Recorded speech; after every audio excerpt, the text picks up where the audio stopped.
Hello, everyone. Welcome, and thank you so much for joining me. I am Olga Binyaminov, your healing and empowerment coach. This is Unbreakable-You podcast. And before we talk about healing, I want you to pause just for a minute and just check in with your body. Notice your breath, notice where you might be holding some tension, and notice what is your heart really feeling today. If your heart feels heavy, tender, or tired, there's nothing wrong with you. This week, we're talking about compassion. Compassion, but not fixing. Compassion, but not rushing. Compassion, but not becoming stronger. Just learning how to just be gentle with yourself while you're healing. Many of us were taught that healing actually means not feeling anymore. So that if we are still sad or still missing someone or still hurting, we must be doing something wrong. Today, I actually want to offer you a different truth. Healing doesn't mean that you don't miss them. It means you stop judging yourself for missing them. You're not weak if you still care. You care because you loved deeply. And that is not a flaw. And emotional healing doesn't look like being over it. It just looks like learning how to sit with that pain without letting it define you or even control you. The wound is a place where the light enters you. And this is the work that I do of Unbreakable-You. You want to become softer, but still be whole. I want to share something very personal. For a long time, I thought strength means endurance. It means staying composed. It means that you shouldn't be crying, you shouldn't be breaking, and you can't be needing so much. I built a life where I was competent, accomplished, respected, but emotionally, I was surviving, not actually healing. After my last relationship ended, I kept telling myself, I should be over this. I've been through much worse and I know better. But my body didn't agree. My chest still felt tight. My sleep was disturbed. My nervous system was so exhausted. As a biochemist, I understood the stress response in the body and I understood the patterns. But as a woman, I had to learn compassion. I wasn't failing at healing. I was just resisting the grief. And in the book I'm currently reading with my book club, the Book of Joy, we just talked about it yesterday in our book club meeting. Grief is the price you have to pay for loving deeply. And there's nothing wrong with it. As long as grief doesn't consume your life, as long as you know and you accept it. Because there was a very interesting question somebody raised yesterday. If we learn to be compassionate, even with ourselves, grief turns into kindness, grief turns into giving. But if you just keep blaming the world for whatever happens to you, that's why certain grieving people become angry, become consumed, blame everybody, and really become hurt.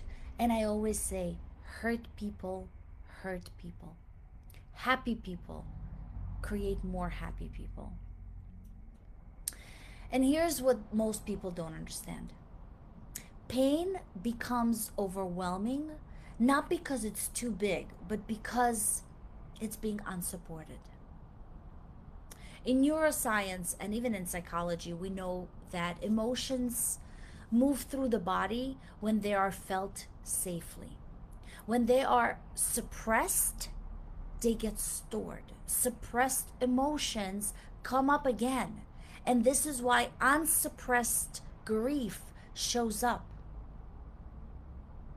Unsuppressed grief shows up as kindness, but suppressed grief, or even one that did not get processed well, shows up as anxiety. This is why unresolved heartbreak shows up as numbness. This is why ignoring pain keeps us stuck in a cycle. The body is always trying to heal, but it needs permission. You can't heal what you won't allow yourself to feel. And that refers to so many different attachment types, which I will talk about in the next month. We have anxious attachment, we have secure attachment, and we have the avoidant attachment type. The anxious attachment style becomes because of an unresolved abandonment issue. The secure attachment style is someone who knows their worth, and when something bad happens, they just get up and move forward. And then the avoidant attachment is an attachment that created because they had to prove their love. They had to prove, and most avoidant attachment just don't believe that love exists, don't believe that someone can just give. So, how do you sit with the pain without actually letting it control you? This is the heart of this session today. I want to give you framework, one that I used personally with my coaching client and even with myself. First, separate the feeling from the story. And if you're following my other podcast, the Limitless Life podcast, I talked about it last week when we did Name It to Tame It. You have to first understand your feeling. Pain comes from narratives. Pain, oftentimes, not always, but it comes from narratives. Things that you tell yourself. I always feel this way. I was too much. I lost my chance. But the story that we're telling ourselves actually intensifies your pain. So instead of just overanalyzing and overtelling that story that you're feeling, ask yourself, what am I feeling in my body right now? Do you feel tightness? Do you feel heaviness? Do you feel pressure?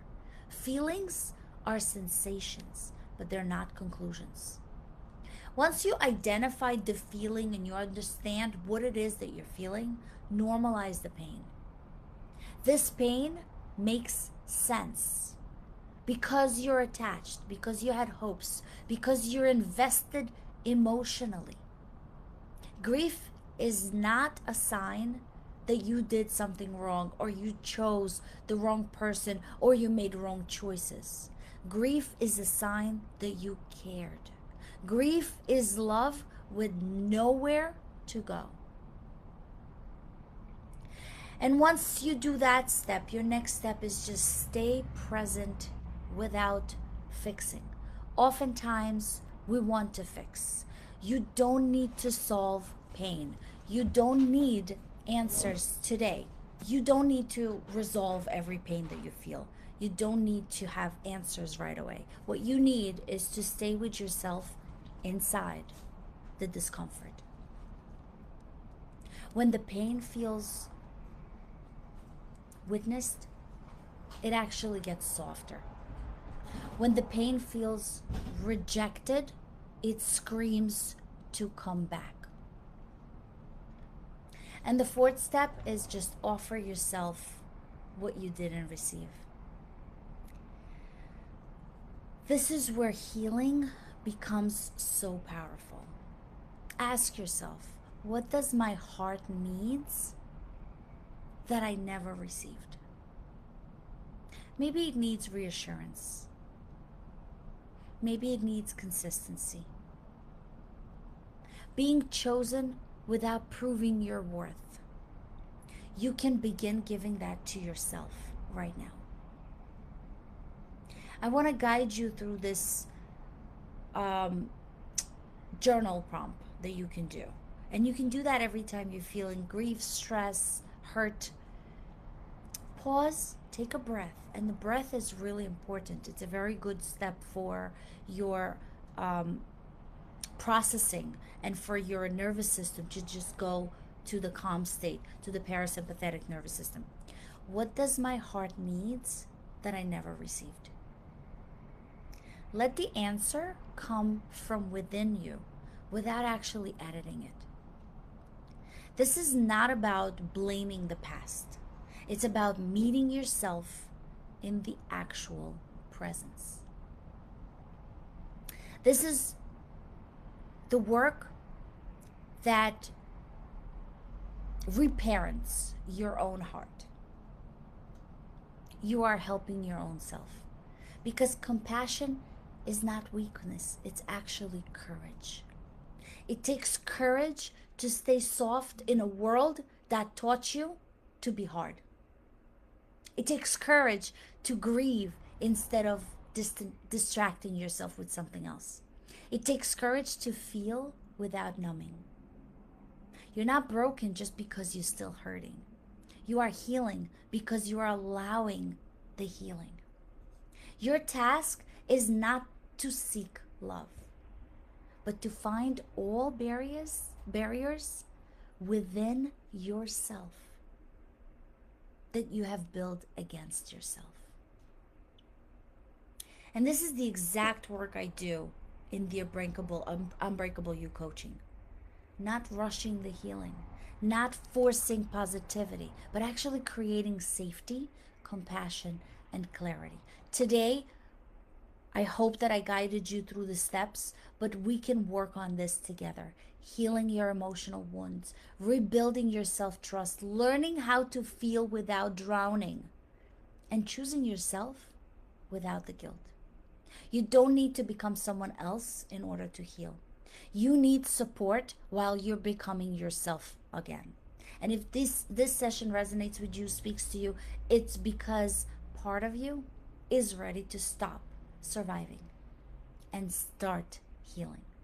You can message me directly or just visit my coaching page, unbreakable-you.com, and we can work one-on-one on this. But let's close this together. Whenever you're trying to just talk to yourself and affirm, always put your hand on the heart. It is proven that it releases oxytocin as if you are being hugged. And that is so healthy and so good for you. So put your hands or just one hand on the heart and just tell yourself, I am allowed to feel. I don't need to rush my healing. My softness is actually my strength. You are not behind. You are becoming a whole. And that is the bravest work that there is. I hope that this resonates with you, and I hope that you will come back again next week for more. Next week, we're going to talk about something else, but also in the realm of healing. And I just hope to give you more information so you can help yourself. Have a great week, you guys.